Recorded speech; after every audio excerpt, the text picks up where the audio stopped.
오늘 아침에 조선일보에 한 칼럼이 실렸습니다. 이준석 대표와 윤석열 대통령은 언제부터 이렇게 사이가 틀어졌을까? 그 내용 중에 일부 내용을 잠깐 소개해 드리려고 합니다. 지난 7월 5일이죠. 윤석열 대통령이 출근길에 전 정권 장관 중에 훌륭한 사람 봤냐라는 언급이 있었죠. 그리고 나서 얼마 뒤에 같은 당 국민의힘 박민영 대변인이 이 발언에 대해서 비판적인 논평을 내놓게 됩니다. 바로 이 부분이 윤석열 대통령과 이준석 대표가 갈등을 빚기 시작하는 그 시초가 됐을 것이다. 이게 오늘 조선일보의 칼럼 내용이었습니다. 이에 대해서 이준석 대표가 아주 발끈하는 또 내용을 SNS에 올리기도 했죠. 왜냐하면 박민영 대변인은 이준석 대표의 분신이라고 이 조선일보 주필은 아마 생각한 모양인데 절대 그렇지 않다라는 반박 내용도 있습니다. 자, 그러면요. 윤석열 대통령이 지난 7월 5일 발언 그리고 박민영 국민의힘 대변인의 논평까지 듣고요. 우리 내부는 어떻게 해석을 하고 있는지 듣겠습니다. 부실 인사라든지 뭐 그런 네. 인사 실패라는 그럼 전 정권에 그 지명된 장관 중에 이렇게 훌륭한 사람 봤어요? 또 다른 질문. 대통령님, 지금 이 반복되는 문제들이 보다 사전에 충분히 검증 가능한 것들이 많았거든요. 이게 인사 다른 정권 때하고 한번 비교를 해보세요. 사람들의 가질이나 이런 것들. 문재인 정부와 비교하는 것은 민주당에 대한 방어는 될 수 있을지 모르겠지만 문재인 정부와 다르길 바래서 윤석열 대통령을 지지하는 거 아니냐라고 묻는 이 국민들의 물음에는 전 답이 되지 않는다라고 생각을 했습니다. 그러니까 서로가 서로를 내로남불이다, 서로가 서로를 차악이고 못한다라고 비판을 하는 형국인데요. 이게 어떤 정권 교체에 강력한 힘을 실어주신 국민적 눈높이에 맞다라고는 보기 어렵죠. 내쳐지는 한이 있더라도 해야 할 말은 해야죠. 그러니까 그리고 내부 총질이랑 쓴소리를 좀 구분을 해야 돼요. 그러니까 내부 총질이란 말은 내부적으로 정말 적의를 가지고 서로 공격하는 거라면 쓴소리는 정말 발전을 바라는 그런 마음에서 하는 이야기들이거든요. 저는 대통령한테만 하는 게 아니라 이준석 대표한테도 쓴소리 굉장히 많이 합니다. 자, 전날 7월 5일은 이준석 대표가 윤리위 징계를 받은 7월 7일 이틀 전입니다. 이틀 전에 윤석열 대통령은 인사 문제와 관련해서 야당과 언론으로부터 집중적인 이 공격, 비판을 받던 그 시기에 작심하고 전 정권과 비교하면서 저런 말을 했는데 집권 여당의 대변인이 오히려 편을 들어주지는 못할 망정 똑같이 쓴소리를 하는 것이 이 갈등의 시작이다라고 이제 양상은 조선일보 주필은 본 것 같습니다. 갑자기 제가 드는 판단인데 저 박민영 대변인의 여당 대변인으로서의 발언은 적절했는지 아닌지 한번 우리가 결과론적으로 지금 이 시점에서 생각해 볼까요? 정말 저것이 두 대통령과 이준석 대표의 갈등의 시발점이었는지 한번 얘기를 들어봐야 될 것 같습니다. 네 분 모두 박민영 집권 여당의 대변인이 저 정도 논평을 할 수 있다라고 생각하면 O, 부적절했다라고 하면 X를 하겠습니다. 하지 말까요? 지금 올린. 예, 해보죠. 자, 저게 정말 갈등의 시발점이었는지 이거는 이제 적절하지 못했다라고 보시는 게 세 분인 거죠. 그리고 집권 여당 대변인으로서 저 정도 쓴소리는 할 수 있다라고 우리 김영주 의원은 보신 거고. 자, 그럼 차례로 듣겠습니다. 예. 왜 부적절했습니까? 대변인이잖아요. 대변인은 집권 여당의 대변인. 대변을 해야 되는 것이고 집권 여당의 어떻게 보면 공식 의사로 인식될 수 있는 거예요. 집권 여당의 대표가 있고, 그러니까 결국은 이준석 대표의 의사가 반영됐다는 오해를 살 수 있고, 자 그걸 떠나서 대변인의 역할은 그래도 어느 정도 변명도 해주고. 그러니까 편들라는 얘기가 아니죠. 변명도 해주고 해야 되는 것이고 물론 쓴소리 할 수 있죠. 그러나 쓴소리는 비공개로 해야 됩니다. 그러니까 이준석 당대표에 대해서 쓴소리 많이 한다 그랬는데 공개적으로 쓴소리 한 건 못 봤어요. 박민영 대변인이. 그럼 왜 이준석 대표에 대해서는 비공개로 쓴소리를 하고 대통령에 대해서는 공개로 쓴소리를 하죠? 제가 거듭 말씀드리지만 공개로 하는 쓴소리는 공개로 하는 비판은 비난입니다. 그것은 비공개로 하는 쓴소리가 정말 쓴소리예요. 그렇다면 특히나 대변인의 일하는 지위에서 공개적인 쓴소리를 했다. 글쎄요. 그것이 과연 쓴소리일까요? 내부 총질일까요? 그럼 한 발 더 들어가서 저 칼럼은 저 발언 때문에 대통령이 경로했을 거라고 표현을 했어요. 정말 대통령은 박민영 대변인의 말 때문에 경로했을까요? 섭섭했겠죠. 여당의 대변인이 해명하거나 편들어주지 않고 오히려 비난을 했다. 섭섭하죠. 그러나 분노했는지 격려했는지 모르겠지만 그거와 이준석 당대표의 징계와 징계 수에 연결시키는 부분은 상당히 왜곡된 거죠. 왜냐하면 지금 이준석 당대표는 그 얘기를 하고 싶은 거거든요. 그래서 자기가 보복당했다. 이런 프레임을 갖고 가고 싶은 건데 제가 거듭 말씀 그건 아닌 것이죠. 왜냐하면 징계 과정을 보더라도 징계권자인 윤리위원장을 본인이 임명했고 본인이 임명한 윤리위원장이 윤리위원회를 구성했어요.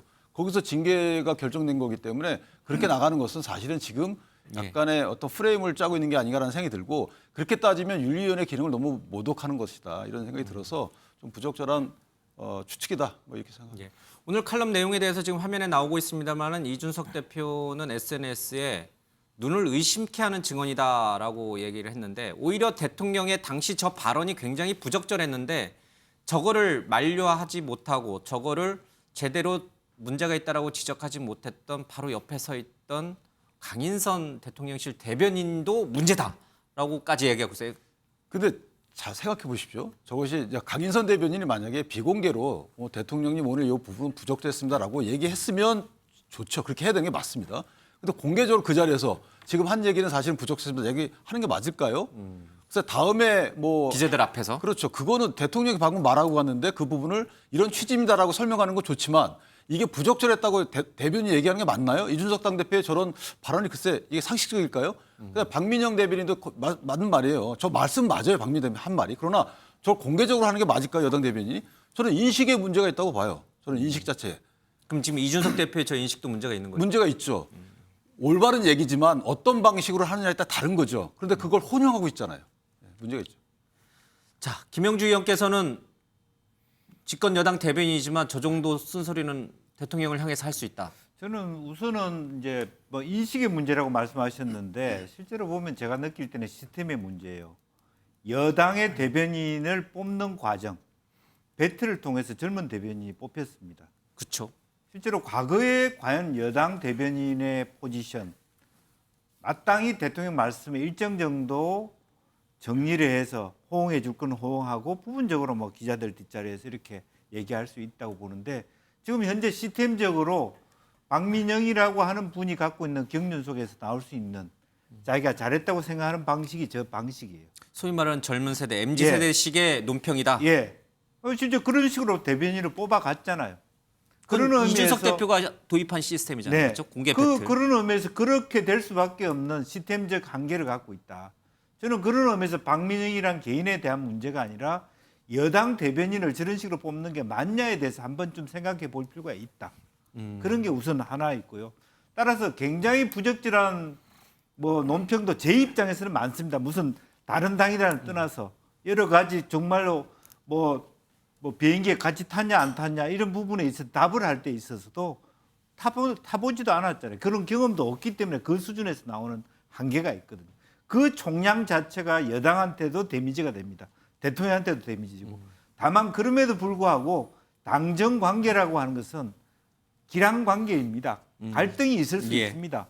대통령이 너무 터무니없는 말씀을 하실 때 당에서 저런 식으로 얘기해 주는 게 오히려 도움이 되는 것일 수도 있다는 거죠. 예. 무조건 대통령 말씀을 침소봉대하면서 안아줘야 되는 것이 여당의 역할은 아니다. 예. 따라서 저 말 정도는 할 수 있는 여당이 돼야 된다. 저는 그런 말씀. 알겠습니다. 두 분 모두 박민영 대변인의 발언이 부적절하다라고 이제 X를 드셨어요. 근데 이제 그 이유는 이제 비슷할 것 같으니까 거기에 첨언을 해서 한 가지 더 말씀해 주세요. 지금 이준석 대표가 오피셜이라는 단어를 용피셜로 바꿨어요. 용산의 오피셜. 그리고 지금 이렇게 대통령의 발언이 부적절하다고 대놓고 SNS에 지금 글을 올리기 시작했어요. 자, 이준석 대표가 윤석열 대통령 주변 참모들, 장관들이 아니라 대통령 본인을 상대로 완전히 선전포고나 한 거나 다름없다 이런 언론 보도가 나옵니다. 자, 이 부분도 과연 적절한 것인지를 놓고 우리 두 분의 얘기를 좀 더 설명을 더 듣겠습니다.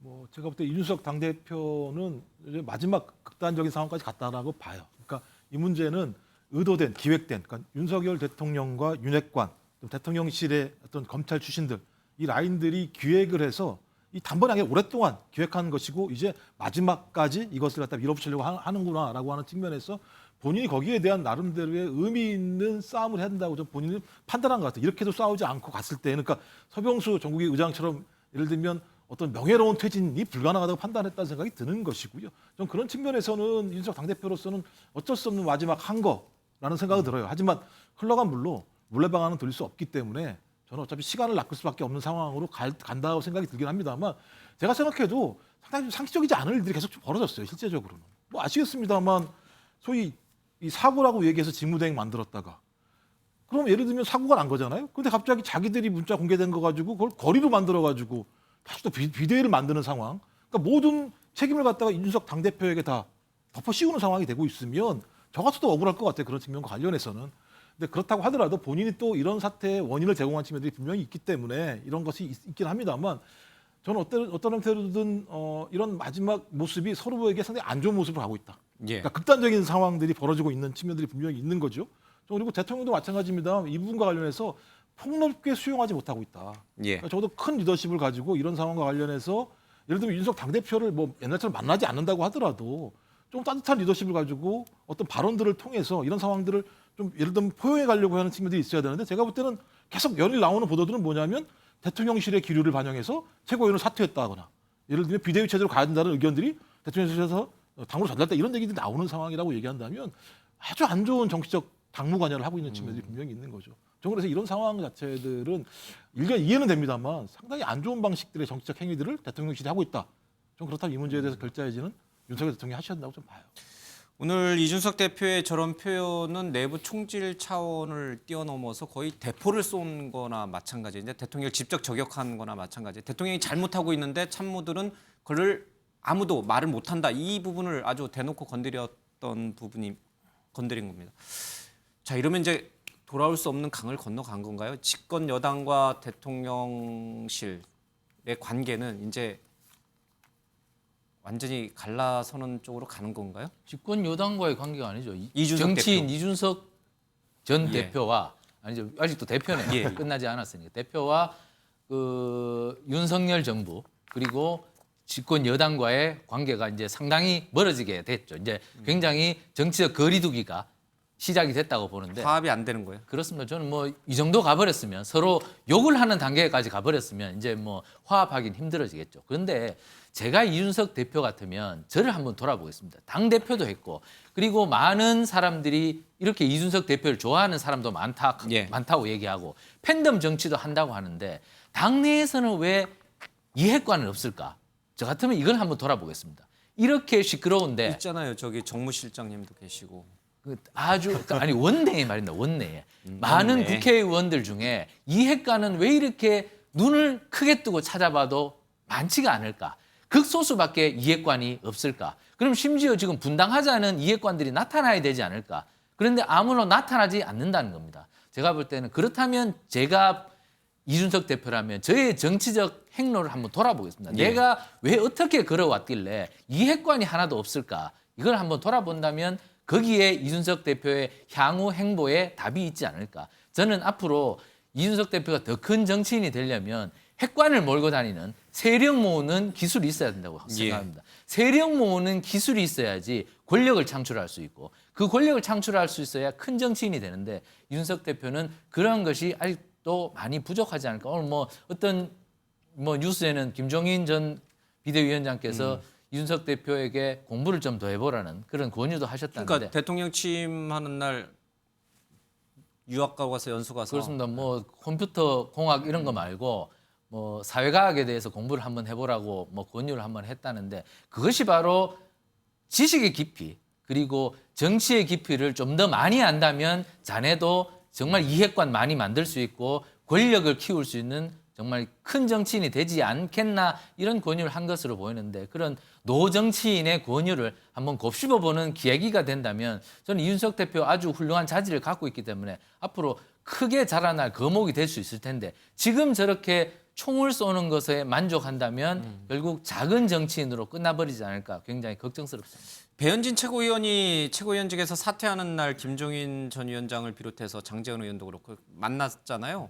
혹시 이준석 대표를 좀 이렇게 명예롭게 퇴진시키기 위한 방안들이 그 자리에서 나왔을까요? 논의가? 뭐 그런 얘기가 아이디어 차원에서 나올 수 있지 않겠습니까? 뭐 서병수 김종인 전 위원장을 내세워서 그렇습니다. 서병수 전국위원장도 지금 이준석 대표를 내쫓듯이 하기에는 이준석 대표의 명예에 문제가 있으니 명예로운 퇴진의 길을 열어주자는 뭐 당내 목소리가 저는 크다고 생각합니다. 그런데 저는 이준석 대표가 지금 받아들이기가 힘들 거라고 생각합니다. 이준석 대표는 지금 감정에 너무 치우쳐져 있기 때문에 저는 이준석 대표가 그것을 받아들이기 힘들 것 같은데 아까도 얘기했다시피 큰 정치인 되려면 조금 한 발 물러나서 자신을 돌아볼 수 있는 계기도 삼을 수 있었으면 좋겠습니다. 알겠습니다. 지금 비대위는 이제 꾸려지는 쪽으로 좀 갈 것 같죠? 이제 9일 뭐 전국이 열리고 그러면요. 그리고 나서 전당대회를 거쳐서 새 대표를 뽑는 쪽으로 가고 있는 것 같습니다. 이에 맞서서 이준석 대표는 뭐 여러 가지 가처분 소송을 제기할 수도 있고요.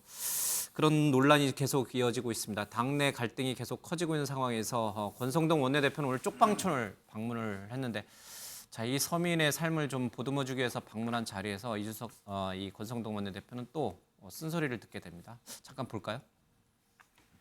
비대위원장 후보 좀 줄이셨는지 한 말씀만 부탁드릴게요. 아직 의견을 수렴하고 있는 중이어서 네. 아직 결정하지 못했습니다. 비대위 성격이랑 출범하면 이준석 대표 해임이다 이렇게 어제 서병수 의원이 말씀하셨는데 어떻게 생각하세요? 자, 이제 일정상 이동하겠습니다. 예. 이준석 대표의 법적 대응이 우려된다는 얘기가 있는데 어떻게 생각하십니까? 자, 고생 많으셨습니다. 우리 기자 여러분들. 수고하셨습니다. 예. 네, 기자들 질문에 침묵을 지켰습니다마는 이 쪽방촌을 방문해서 이 서민을 만났는데 이 자리에서 쓴소리를 듣게 됩니다. 뭐 TV를 보면 맨날 싸운다 그 얘기를 진짜 쪽방촌에 사시는 진짜 어렵게 사시는 서민들에게 들었어요. 좀 충격이 크셨을 것 같아요. 저 말씀은 저런 취재 말씀 많이 들어요. 저도 많이 듣고. 그러니까 누가 옳고 그른지를 이제 아예 판단하기 싫다는 거죠. 이런 싸우는 이런 혼란 상태가 빨리 종식되길 바란다라는 취지의 당원들의 말씀도 많기 때문에 비대위체로 갈 수밖에 없는 상황인 것 같고 또 이제 권성동 원내대표 입장에서는 여러 가지 말을 하게 되면 또 그게 구설수가 되기 때문에 그리고 미리 말을 하게 되면 정해놓고 하는 거 아니냐라는 취지의 오해가 많이 생기잖아요. 따라서 앞으로 있을 일에 대해서는 이제 얘기를 안 하시는 것 같고 저는 얘기를 하지 말아야 된다고 봅니다. 예컨대 비대위원장이 어떤 분이 올지 또는 비대위 형태가 어떤 건지 시기가 언제부터 언제까지인지 이런 것들은 미리 말하는 것이 안 맞죠. 아마 그런 취지일 것 같습니다. 지금 덕유산에 계시는 홍준표 대구시장은 비대위로 가지 말라는 거 아니에요 지금?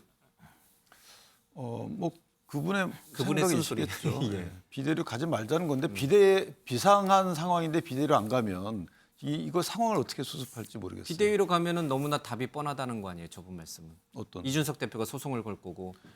근데 그래서 아마 당 입장에서 보면 이 절차적 정당성 확보를 위해서 다 거치는 것 같아요. 그러니까 이준석 당대표가 소송을 걸면 어쨌든 법적 대응을 해야 되지 않겠어요. 그런데 문제는 뭐냐면 정치인 이준석 대표가 소송을 걸면 이것은 사적인 소송이 되는 것이죠.